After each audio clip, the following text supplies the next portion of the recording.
This is Land of Havilah, 2 Chronicles 5, verse 1. Thus all the work that Solomon did for Yahweh's house was finished. Solomon brought in the things that David his father had dedicated, even the silver, the gold, and all the vessels, and put them in the treasuries of God's house. Comment, now that the temple's complete and we know what went into it, let's talk numbers one more time, just about the gold that was incorporated into the construction of it and the gold that was left over and put into the treasuries of God's house, as verse 1 just said. We might assume if they didn't spend it on materials and labor, they left it in the temple treasury, 1 Chronicles 26:20. When they started, there were 108,000 talents of gold in the temple treasury, 1 Chronicles 22:14, 29:4, and 29:7. At today's price, that's $220 billion worth of gold. They used a lot of gold plating on the floors, walls, ceilings, and other places, but it only amounted to a small fraction of what was in the treasury. For example, they used 600 talents in the most holy place, 2 Chronicles 3:8, which is only $1.2 billion worth. The holy place had 15 times the amount of square footage as the most holy place when we consider the floors, walls, and ceilings, so that would be roughly another $18 billion worth of gold plating. So in round figures, that's $20 billion in plating, which left 10 times that remaining in the treasury. This is how prosperous Israel was in the time of David, because when David began his reign, Israel was broke, being occupied in large part by the Philistines. The Philistines were all the way up the valley of Rephaim to Bethlehem, and all the way through the Jezreel Valley to Beth Shean to the Jordan River. So what a difference one generation made, because David was a man after God's own heart, that he took control of his own country and forced peace through strength on the other countries on every border until there was prosperity and, quote, rest on every side, 1 Chronicles 22:18. In verse 1, the temple was complete. Now it's time to move all the items into it and dedicate it. Verse 2. Then Solomon assembled the elders of Israel and all the heads of the tribes, the princes of the fathers' households of the children of Israel, to Jerusalem to bring up the ark of Yahweh's covenant out of David's city, which is Zion. So all the men of Israel assembled themselves to the king at the feast which was in the 7th month. All the elders of Israel came. The Levites took up the ark, and they brought up the ark, the tent of meeting, and all the holy vessels that were in the tent. These the priests, the Levites, brought up. King Solomon and all the congregation of Israel who were assembled to him were before the ark, sacrificing sheep and cattle that could not be counted or counted for multitude. The priests brought in the ark of Yahweh's covenant to its place, into the inner sanctuary of the house, to the most holy place, even under the wings of the cherubim. For the cherubim spread out their wings over the place of the ark, and the cherubim covered the ark and its poles above. The poles were so long that the ends of the poles were seen from the ark in front of the inner sanctuary, but they were not seen outside, and it is there to this day. There was nothing in the ark except the 2 tablets which Moses put at Horeb when Yahweh made a covenant with the children of Israel when they came out of Egypt. When the priests had come out of the holy place, for all the priests who were present had sanctified themselves and didn't keep their divisions, also the Levites who were the singers, all of them, even Asaph, Heman, Jeduthun, and their sons and their brothers, arrayed in fine linen, with cymbals and stringed instruments and harps, stood at the east end of the altar, and with them 120 priests sounding with trumpets, when the trumpeters and singers were as one, to make one sound to be heard in praising and thanking Yahweh. And when they lifted up their voice with the trumpets and cymbals and instruments of music, and praised Yahweh, saying, For he is good, for his loving kindness endures forever, then the house was filled with a cloud, even Yahweh's house, so that the priests could not stand to minister by reason of the cloud, for Yahweh's glory filled God's house. Comment, in verse 2, Solomon assembled the leaders from all Israel to come to the dedication.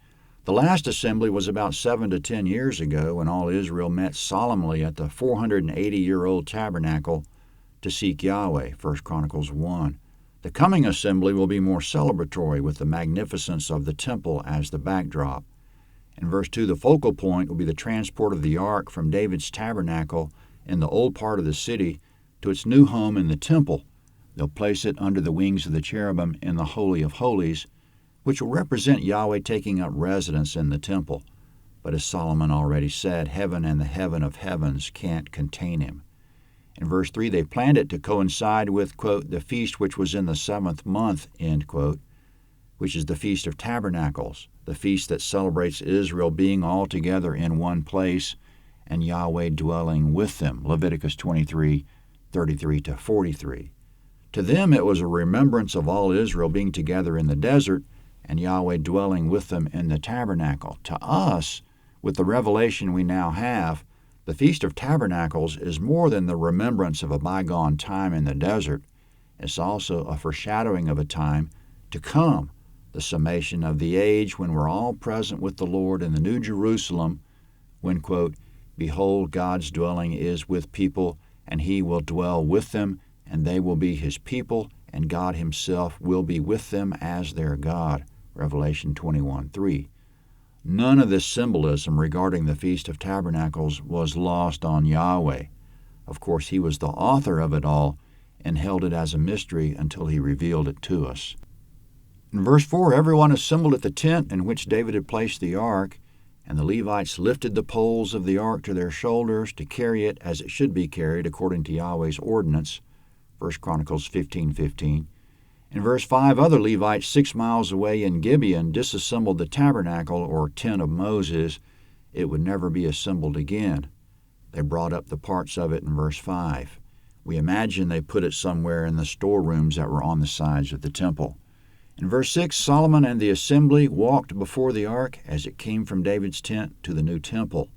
They sacrificed innumerable animals as they went by the hands of the priests and Levites, no doubt.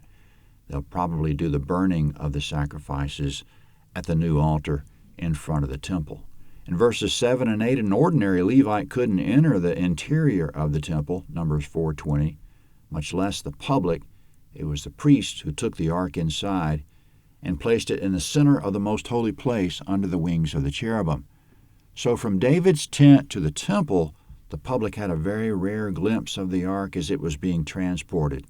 It was well worth traveling to Jerusalem just for that. They were supposed to be there for the Feast of Tabernacles anyway, Exodus 23:16. In verse 9, they set the ark down such that the poles ran across the width of the most holy place. The poles were long enough that if a priest was standing in the holy place before the veil and the doors to the most holy place were open, he could see the ends of the poles. But from the outdoors in front of the temple there was no possible angle from which a person could see the ark or its poles, even if all the doors were open. In verse 10, Aaron's rod that budded and the golden pot full of manna, Exodus 16:33 and Numbers 17:10, seem to be missing. What happened to them is a mystery. The only things inside the ark are the tablets on which Yahweh wrote the 10 Commandments. In verses 11 and 12, the priests and Levites didn't keep their divisions that day. In other words, all the divisions ignored the rotation of duty and came in. It almost goes without saying that they'd be there for this event. In verses 12 and 13, Asaph, Heman, and Jeduthun, and all the musicians under them were giving it their all, that had been standing outside in rows and ranks to the east of the altar, as it said. There were vocals and instrumentals, and when they sang the line, quote, for he is good, for his loving kindness endures forever, end quote, bang, Yahweh's house was filled with a cloud such that the priests could not stand to minister by reason of the cloud, for Yahweh's glory filled the house. It was Yahweh coming to dwell in his house and with all his people. And what was that line again that prompted Yahweh to rain down the glory? Quote, for he is good, for his loving kindness endures forever. 1 Chronicles 6 is next.